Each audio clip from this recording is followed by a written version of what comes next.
Hello, hello, everybody. Welcome to the REDX podcast. I'm so excited that you're here. My name is Haley Johnson. I'm going to be your host today. I am really excited about our conversation today. We have Chris with us. Welcome, Chris. Hey, So excited to have you back. We've had, I think it's been 2 years or maybe longer since you were on. I want to say 2020 because I think I remember I was in front of computers all day. We were kind of in that Zoom world, and that's when all these podcasts and things kind of exploded, right? Yeah, that's true. I mean, that's how our podcast came out, is because COVID hit and we needed some way to get out to people. So awesome. I feel like 2020 feels like it was a couple years ago, but I mean, we're almost at 4 years ago, which is kind of crazy. That's right. So awesome. Well, I just want to talk to the audience real quick, people that are coming in and watching live. Thanks for tuning in live. If you have any questions for Chris during our conversation today, feel free to chat them into the comments and we will get those over to him. Of course, you can subscribe to our podcast at redx.com/podcast. And you can put your email and name in, and we will email you every time we have a new episode, or you can just subscribe wherever you like to listen to That's your podcast. Right. All right, now that's out of the way. Chris, before we get into the meat of our conversation today, will you just give people a little bit of an introduction into who you are? Sure. Got into the business in 2001, around when 9/11 happened. Got kicked out of school, figured I was interested in real estate. I saw it as a wealth building vehicle, got into real estate, got my license, said I'll sell real estate until I figure out what I want to be when I grow up. And I got good at it. I was Rookie of the Year. By my third year, I started prospecting. I said, I got to take listings, started prospecting for sale by owners, built a listing inventory in my mid-20s, learned how to do that. And then in 2010, I left sales, got into leadership, and it's where I learned to help develop other agents. I recruited and trained and coached over 1,000 agents over the last 10 years. And then here I am. I left office leadership, and now I work with everybody. So I travel around the country. I speak to agents about stuff like this, and awesome. I work with them directly, and just that's what I'm doing, man. I'm just helping people build their business. I love that. Chris is the expert in building successful businesses, especially right now in real estate. It's kind of a crazy market, and I think people need the tools to be able to find leads, listings, things like that, be efficient, all that stuff, which is why we're talking about AI today, which is a very important topic. I think if you are not implementing AI into your business, it will leave you behind. And so let's talk about that. So let's start with why is AI so crucial for agents to implement right now? And we'll go from there. Yeah, well, it's like anything else. It's any new technology. If you learn how to use it correctly, it leverages your time. It makes what you're already doing at a high level better. So, you get a kind of, look, I'm a voice to voice person. I was a telephone prospector. I mentioned for sale by owners. So whatever you're doing now, how can we always be more efficient, do that better? Tools and technology come out like REDX that allows you to one-touch dial and do voice drops and do all these kinds of things. So how can we now use AI to do that at a high level? So that's what it's like, kind of throwing gasoline on that fire. And I think people just get overwhelmed by it. And when you're kind of like a prospector, you're a relationship person, there's a degree of authenticity, it feels like, from using a tool like artificial intelligence. And that's kind of, I'm there to debunk all that. How can you do what you're doing authentically and make it better and bigger and more efficient and have more time and a better business for yourself? I love that. I think I totally agree. If you are doing the same thing that you've always done, I don't think you're going to get the same results all the time, right? And that is what's great about the new year coming. And I think you're right. I think AI is maybe a little intimidating there's so many different tools now. New things come out every single day about it. And so I think it is maybe a little overwhelming for agents. Let's just start at the beginning. What kind of tools should people make sure that is in their arsenal? What can they use? And then we can go from there. Well, the most important thing, I think, is a language model like OpenAI's ChatGPT. There's some other competitors out there. And this is just so valuable. Even let's give an example of if you call FSBOs, what you're already doing, and you never got into marketing or lead magnets, you could take the conversations you're having and you could use a chat model saying, hey, I'm calling for sale by owners. Here's the challenges they're having. Here's the area I'm calling. Write me a blog to post to those people. Create a lead magnet, write copy for a landing page. Help me create a digital download I have one called No Brokers, ways how to sell your house without using a real estate agent. And and it's just super helpful from that, starting with what you have and just scaling it out and building scripts and downloads and lead magnets, and then follow-up trip campaigns and text campaigns. And just it's become so easy. So I think a language model, number one, is the most important thing. Number two, if you're use a lot of video on social media, like for example, I do a lot of long form videos like this, like a podcast interview. Yeah. So I use an AI video editing tool. I mean, how many of you have stuff recorded and you recorded it and you're like, someday I'm going to edit this and I'm going to put it out there, and you never do. So I have this software where you upload a long video into it. It takes all the short clips out of it for you. It does the closed captions. It puts it into the vertical format or horizontal, and you just click download and post. It makes it super easy. So that's an example. That's two examples, like a language model where it's like having a real smart assistant you could talk to, and then having like a video editor, just an artificial video editor that cranks those things out. So that's what I would say would increasingly important. The third thing is like I use a thing called Designer if you're creating tangible hard copy materials. And that's kind of like ChatGPT and Canva had a baby, right? With a master's degree in marketing. So you can be like, go in there and say, create me a hot topic right now is owner financing. How can I write me a blog on owner financing, then create me a downloadable ebook about owner financing so I could post my blog, create my videos, and then actually create a hard copy of a downloadable ebook. And that's huge, not having to write pages and pages of copy. Those are kind of like the things I would tell you. Start with that language model first and just see what it's like to have a really super smart digital assistant on your side. Yeah, I like what you said. I mean, the videos as well is you could put in ChatGPT, write me a video script. Yeah. And I hear all the time of like, I don't know what to say on video. I don't know what to do.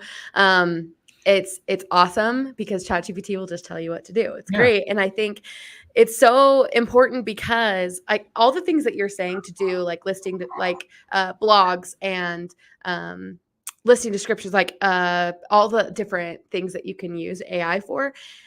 I'm just thinking about agents who have written them for so long and how much that is going to take off their plate to be able to do more. And because spending so much time writing, I mean, I'm a marketer, so I have written emails my whole career. I just, and then now to have AI take me a completely step forward so I don't have to do all of the hard thinking. Right. I just do the optimizing. Yeah. Game changer. Yeah, it's amazing. Absolutely. Yeah, you do everything all at once. Like I told you, if those new for sale by owners come out for REDX, in the past, I'd take those, upload them into my CRM, start dialing, take notes, send mail and email. But now I take it, I'm going to call FSBOs, create my follow-up drip campaign, create my language patterns, create a digital download for them. I also want to run an ad to those people I call, to a lookalike audience. And so, by the way, write me a 500-word blog on this, and then take those things and turn that into 5 30-second videos, and boom, just all in one thread. You do it, you crank it out, you batch get it out there. And it's just, it does so much heavy lifting for you. And I mean, you as a marketer could probably appreciate that, not having to do all that copywriting and figuring all that stuff out. And then also on top of it, you could split test it. You could do everything and say, create me 1 or 2 other versions of this, and then I'm going to put them out there and see what works the best. Yeah. Right. Oh yeah, I love it. I'm curious about prompts because I think, right, the tool is only as good as we can feed it, right? Feed the information for the prompts. So do you have like some best practices for agents when they're writing prompts inside of ChatGPT of how to get really good content? Yeah, so if you have the paid version of ChatGPT, it gives you a couple additional features. One feature being Dolly that can create images, which is great. Another feature is being able to enable plugins. And I have a plugin called Promptabase, Prompt Test, which actually helps you write better prompts. I actually have master prompts. I could share a link with you where an agent can kind of copy it and then fill in the blanks, like to create a blog or a lead magnet based off of a trending topic. But it's because sometimes you go back and forth with it. It's like I said, so many agents are intimidated. They're looking at a white space on the screen. What do I do with this thing? And I said, just pretend you're sitting in front of someone real smart, a top marketer, a really smart assistant. Just have a conversation, go back and forth. But those prompts, I mean, the prompts are huge. And I mean, I got a couple of good ones that just are, starting off with that 500-word blog, and then from there turning that into videos, turning that into digital downloads, turning it into language patterns to talk to people, and just it kind of keeps a consistency throughout your marketing and your brand. And that's one of the thing one of the classes that's real. I've been going around the country teaching. It's called brand building with bots, and people are just blown away by this. Yeah, it's funny. That's awesome. I mean, I think what we were talking about when people are intimidated by it, it's really not. It shouldn't be scary. I mean, there's a lot out there and you can find a lot of information, but really it's pretty simple and it's a tool to help you. Yeah. And I think just not using it or just being like, old school, or I don't need AI to help me with stuff is really putting you at a disadvantage, especially with other agents who are going to be using this and be doing things twice as quickly and stuff like that. So I also want to talk, because we talked a little bit pre-show about how, I mean, and you've mentioned a little bit, is how to optimize your prospecting. And because Taylor's, we've been here for 20 years, REDX has, and we've sold expired leads for 20 years, right?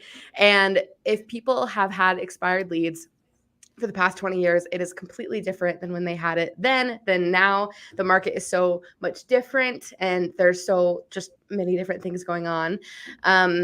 If I buy expired leads now, what should I do with them? Yep. And it's so funny because I think there's a longer sales cycle now, and particularly with the millennial consumer, right? So we have millennials now that are a big portion of buyers and sellers, and they want to be communicated differently. People don't want to talk to a human being anymore until they're ready to make a choice, right? So, I mean, I have so many agents like, they can't get in touch with an expired. And I'm like, are you leaving messages? Are you sending emails? Are you sending whatever? No. Well, because you'd be surprised. The next time you hear from them, it's going to be when they want to hire you. So in taking like an expired, it's prospecting is great and marketing is great, but nothing is better than kind of doing both. So this kind of like marketing enhanced prospecting or prospecting enhanced marketing, where I like that. I'm not just calling an expired. I'm calling an expired, but then I'm taking them, but then I'm finding them on, I'm taking that expired list, uploading it into Meta, uploading it into Google, and then like I'm target marketing them. So they're hearing my voice on a voicemail. I'm doing a voicemail broadcast. They're getting a postcard in the mail from me. And then also something's going to pop up on their Facebook or Instagram and say, hey, are you frustrated for not selling? Download my free ebook, right? And so now it's a lead capture thing, and now creating all the conversations around that. But I think it's not so much, expireds are so hard to get on the phone. So having this kind of, having like these drip campaigns over time, and by the way, positioning yourself beforehand. So you guys have that brand builder, for example. So the time to make videos and start marketing to expireds is before they expire. Not to prospect them directly, but just to start getting your message out there, because they're questioning their position, and some things go wrong. So in being able to create content that speaks into their listening, I mean, we've all logged in one day. It's like, hey, are you frustrated with this? And you're like, yeah, I'm frustrated with that. Are you going to the gym every day and can't seem to lose weight? Yeah. Well, the reason why they know this is because all those data points, right? And expired sellers are no different. So being able to get your message in front of them, and it's super specific, custom tailored, and they can't resist that clickbait. They want to know, and they're going to do research on you. Probably the next time you talk to them, they've already decided, know who you are, and know if they want to hire you or not. And it's quite often, it's not the early bird catches the worm anymore. So many expireds, you could call them first thing in the morning, be the first person to talk to them. And they're right. A lot of times I already have another agent in mind. So you've got to use that data to be first in and to have more effective conversations. Leave messages, tell them you're going to stop by their house, tell them you're going to mail them, tell them you're going to do all these things for them, let them know. And I think the geo calls have been, a lot of the agents I'm talking to have switched over to geo calls, and it's a longer sales cycle, but they'll get people that are interested within a year, and they're taking listings. And I think it's the expires. We're hardly seeing them, we're hardly seeing them be great candidates for telephone prospecting anymore. So you got to do more than just be the first person to call them. And I think that's why, cold calling, right? I think the goal is to get in front of them, like you say, before they're even expired. So then when you do call them, they're a warm lead, right? So it's not so cold. You call them and they're like, oh, I've seen your stuff online. Yeah. And they're already they already kind of know you. And that is like doing ads and putting content out there. Will help you generate those leads and be consistent with it. I think that's a big problem. Sometimes we're not consistent with our messaging. So it's at any moment that somebody go to your see something you do, go to one of your pages, and you're constantly giving advice to potential sellers. You're talking to expireds about, hey, these could be some things that why your property didn't sell. Here's what's happening with the market. And just being honest about your interpretation of that, being yourself, because people are knowing you and liking you before they talk to you. And that distance between like and trust, there's a short distance between know and like and trust. Trust is actually built now.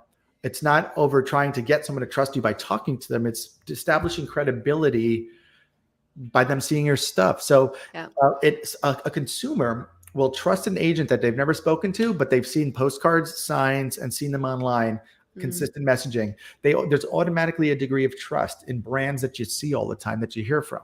So it's a little bit different. You still need to talk to people. You still want to get in front of people. Your first goal is to kind of have a conversation and then an appointment. But there's so much work we need to do up front now to cut through the clutter and get people to take our calls or call us. And I think that's why social media is so cool, is people can find you without you needing to pick up the phone. Yeah. I mean, I think about like why influencers are so big, right? And why they're so successful. I mean, I'm not saying that you need to become an influencer. What I'm saying is people go online looking for advice. And that's why influencers will post and share all of different things, and you'll buy it, even though you don't know this person at all. You will take their recommendation because you follow them, you see their stuff. Same thing can happen with agents, and it just needs to be with your area, right? You don't need to have millions of followers to be successful. You just need to be present on online. Yeah, well, and that's what it is. And, and there's a lot of that with social media, there's a lot of that vanity metrics going on. I mean, I think every real estate agent's kind of hunted by these people like, hell, we'll get you 1 million followers, but 1 million followers that don't care about your messaging doesn't matter. You'd rather have 1,000 and, kind of putting things out there. And I also think with email marketing, the unsubscribe button was one of the best things ever invented. So now you're kind of trimming your fat and you're engaging with people that really want to work with you. I mean, it's just people want to work with people that they know, like, and trust. And it's that social media can be a great thing to get that out there, but social media can also be a thing to create the opposite of that. And I just did a keynote in Albany called The Art of Authenticity, about authenticity and branding. And when somebody meets you, we had a panel, and one of the agents, she was like, I love it when I meet people and they see me on social media and they say, wow, I'm surprised. You're exactly the same way in person as you are on social media. And they're surprised by that. Why are they surprised by that? Because there's so much inauthenticity happening around there. Yeah. So just, go out there and being consistent and adding value, being yourself, being authentic, adding value, and it coming from a good place. But then, becoming who. Authenticity is, there's 2 degrees to it. There's being true to yourself, and then being who you say you are to other people. And when all that's in alignment, magic happens, and you work with the people you're meant to work with. And that's okay. And we say that with prospecting, right? We call a FSBO. Don't get all hung up because a FSBO hangs up the phone on you. That's okay, because you're going to talk to someone that's going to love you to death. And that's who we do it for. Taylor Swift doesn't make music for the people that don't like her music. Even though a lot of people like her music. And a lot of people like it, but yet a real estate agent, one real estate agent will fall to pieces if somebody chooses someone else or doesn't like them or whatever. And then they'll bury their head in the sand. Look, I was like that. I started calling FSBOs if FSBO hung up on me, and I was like, I should do another job. It's like, it's my behavior profile, man. I don't want to do harm to anybody, but it's, but that's okay, man. It's okay to find some people you're not meant to work with. Not everybody's your customer, but social media is great for that. I love that. I mean, rejection is so common in this industry. I mean, especially if you're prospecting, you're going to get rejected like a lot. And so I love that mindset, because I think also agents will get scared to like film videos or whatever, because they have to like assume this role, assume this person of this agent who's going to help or whatever. But they don't need to assume anything. They just have to be themselves. And I love that, because that you're going to find people that you want to work with. So many people work with homeowners they don't want to work with, and they don't vibe or anything like that. But if you are yourself, you're going to attract the right clients, right? I love that. Yeah. And it's okay. It's okay not to take every listing. And such a liberating thing is when you realize how many listings can you work with at a time and how many buyers can you work with at a time? Because now it becomes a matter of, it's a limited resource. You can't take on everybody. So now they're not just looking to hire you. You're seeing if you want to work with them, so it's like, this is a 2-way thing. And there's a lot of times I think we've all done in our careers where we've where we've taken someone on or a project on, and we decided it ended up not working out, but we didn't have a good feeling about it in the beginning. So that's a learning lesson. And for new agents, one thing you want to learn is go for no, man. Get as many people to say no as possible. You're not going to break it. And I have so many clients. I one, she was like, Chris, everybody is hanging up on me. All the people, all the FISBOs are hanging up on me. And I'm like, really? Well, tell me, how many is that? And she's like, well, and it actually really isn't that many. So I gave her an assignment. Now her goal every week is to get 20 no's, get 20 people to tell you no. That's your goal, right? And then reward yourself if you get that. So now she's tracking her no's, wants to get to 20. She rarely gets to 20 no's without getting somebody that's a leader or a valuable conversation. So now she made her goal the negative.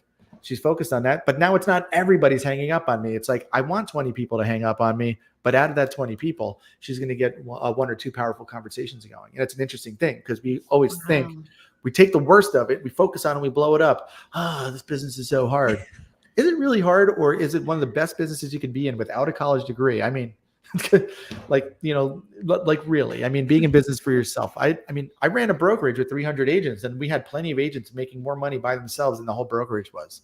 So it's a big opportunity, real estate sales, Yeah, I think that's why, I mean, mindset is so often overlooked.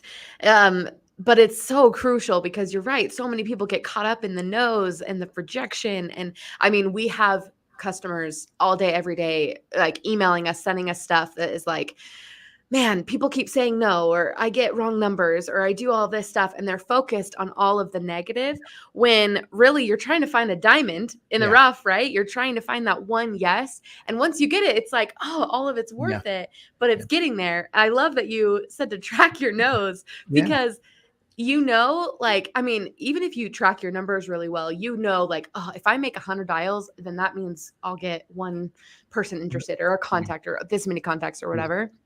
So I love that.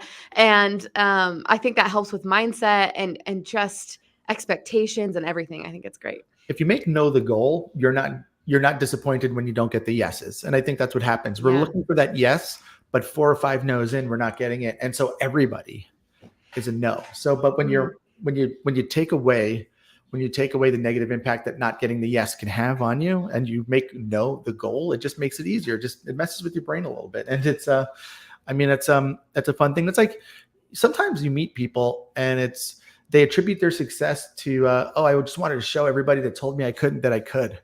That's an interesting thing. I mean, I think I hate meeting when people are like, I just did this because I wanted to prove everybody wrong. Great. So now you're a lawyer. You hate being a lawyer, but you did it because your dad told you were never smart enough to be a lawyer. And now how do you feel? But there's something to that, to kind of going to focusing on that negative that gets people going. It's just an interesting thing. Yeah. And I mean, it's human nature to focus on the negative. And so to just kind of alter your brain, I think that's awesome. I want to hear more of this, like these prospecting tips and like mindset stuff and being authentic. I love this way that we're going because, I think for me, right, authenticity, I love talking about that because that makes it real. It makes people like, want to be in real estate because a lot of people, I think, are like, oh, I can't buy REDX. I can't prospect because I'm shy or I'm timid. I'm not this like go-getter strong salesperson that maybe an ideal real estate agent would be. Yeah. But I think that doesn't matter, right? Because you can be whoever you are, show up however you are, and you have different strengths. Talk to me about that. Well, you can, and it's funny because there's so many people are like, and there's a lot of coaches out there and like that are really focused. They're really good at talking about one thing, like prospecting is the way that you build your business, and another one will say prospecting is dead. Like I just read something today, came up in my feed. Cold calling is not dead; it's obsolete. Like it came up, it was like an advertisement in my Facebook feed, and it makes me laugh because it's not. There's people still doing really well with cold calling, but then there's people that hate it. And I tell those people, I'll never be good at this. I hate cold calling. So stop doing that. Do something that you love. Well, what do I love? Oh, look at all these other things you can do. But so authenticity it's interesting because through our journey in humanity, there was the industrial age, right, where it was all about goods, and people took raw materials and produced goods. So it's all about goods and getting it to market and what's the cost of those goods. And one good compared to another, you're going to go with the cheapest one, right? And then we kind of moved into like this service a service industry where service was the consumer sensibility, where we can customize a good, right? Customize a service. And that's kind of like everybody in real estate felt we're in the service business, right? But still, when you're in when you're only in the service business, it's everyone's providing me the same service. Who's the cheapest, right? People looking for different things. So now the world we're living in, even post COVID, even more, why did all these retail stores close down and everyone's buying stuff that they need online, all their goods and services? But now what's popping up? Axe throwing places and sports complexes and experiential stuff. So now it's no longer about goods or services. It's about experience. People want experience. Experience is the new customer sensibility. And when a real estate agent understands experience, look, even you could be brand new, and you could say, I'm going to give somebody a certain experience. When someone stays at a Ritz-Carlton, they're expecting a certain experience, and they stay there for that experience. Holiday Inn makes great hotels. They're good, but you're going to get a certain experience that you expect with the Ritz-Carlton. And so people are making buying decisions a lot now based on experience. Who's going to give me, I'm a buyer, who's going to give me the best experience? I'm a seller. What's the experience going to be like? And that's going to attract people to you. Like, what's it like working with somebody? I think I've had people that hired me just because I took people to closings in a limo. I mean, that's part of the experience. That's part of just me being fun, and my open houses were fun, and because that's who I am. So I'm going to have music at my open houses. I'm going to serve food, and I'm going to have mimosas and stuff because I'm lighthearted and happy-go-lucky, and I like events and entertainment. I'm going to do things for my clients like customer appreciation events, and we're going to go see movies and play paintball, and we're going to go have a family fun night and stuff like that because that's in alignment with who I am. And I attract people that are just like that.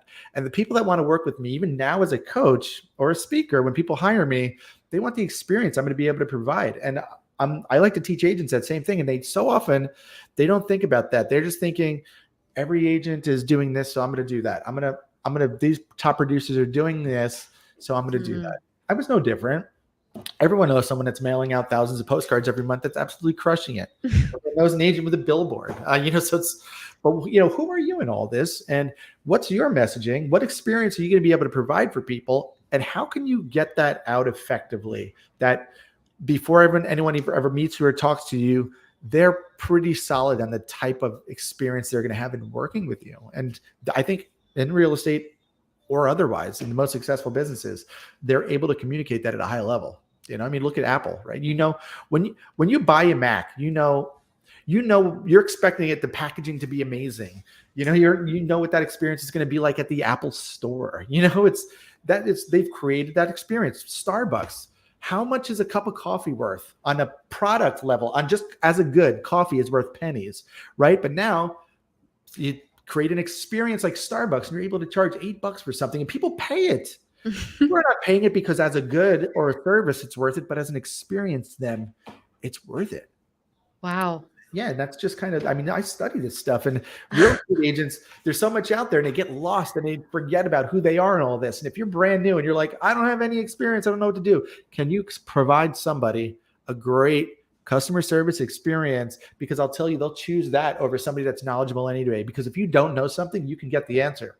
But if you have lousy service or you create a lousy experience, that's more difficult to learn. So be confident in the experience you're providing. I absolutely love that. Like, I think that overcomes so many objections. I'm thinking about FSBOs who are like, I don't want to pay an agent commission. But if you are providing a luxury experience, they're not going to be like, oh, well, okay, then I'll pay 6% or whatever, and then it overcomes like expireds who are upset at an agent. Yeah. Because they didn't get the job done. Well, look at this experience that I'm going to provide you. Like, I love this idea because it's just universal. It helps with every lead generation method out there, right? It does. And it's quite often, if we can learn how to, in the script, I don't like to say scripts. I like to say, conversation models or language patterns, right? Because, but it's if you're able to ask those questions about someone's experience.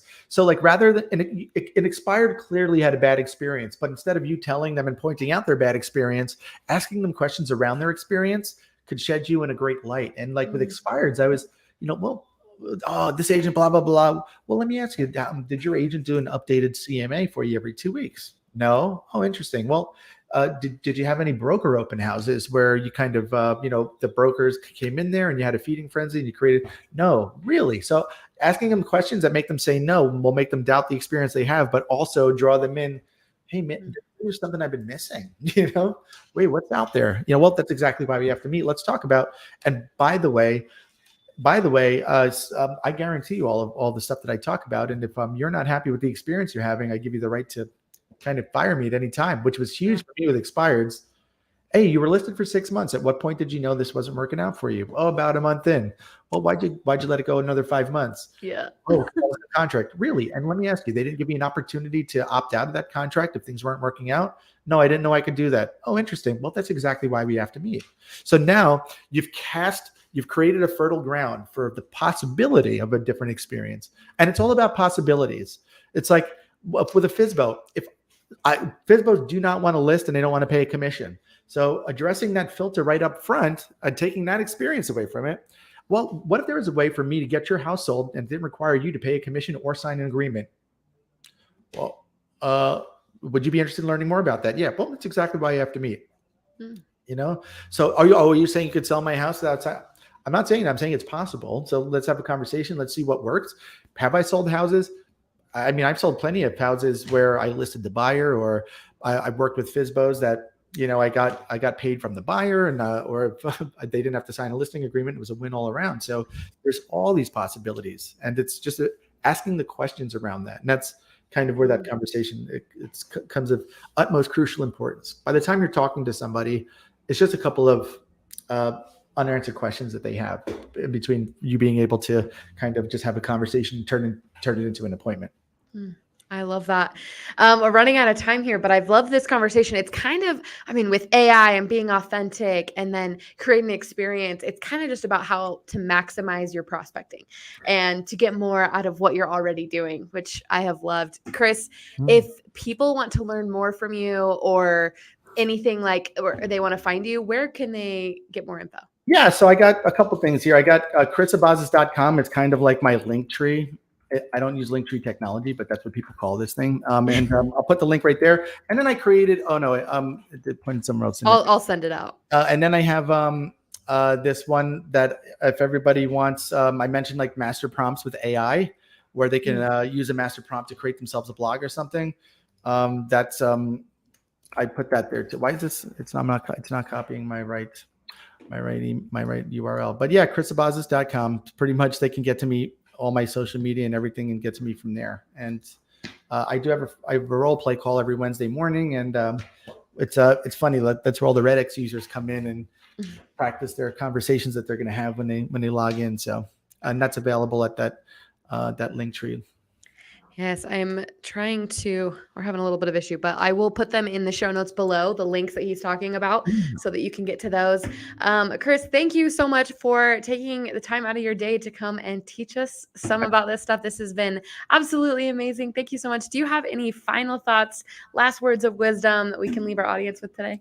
No, just it still comes down to the person-to-person experience, to having the conversation. It's a human-driven industry. People want to work with people, and don't be intimidated by the kind of the rise of artificial intelligence. This is your friend until the robots take over. Figure out how it can help you grow your real flesh and blood business, and just keep on keeping on. I love it. Thank you so much. Thanks everybody for tuning in live, or if you're listening to this afterwards. Like I said at the beginning, you can subscribe to this podcast at redx.com/podcast. We also have a deal for you there if you want to get some money off of your REDX subscription. But that is all for today. We will see everybody next week, same time, same place. Bye. Thanks, Haley. Thanks. Bye.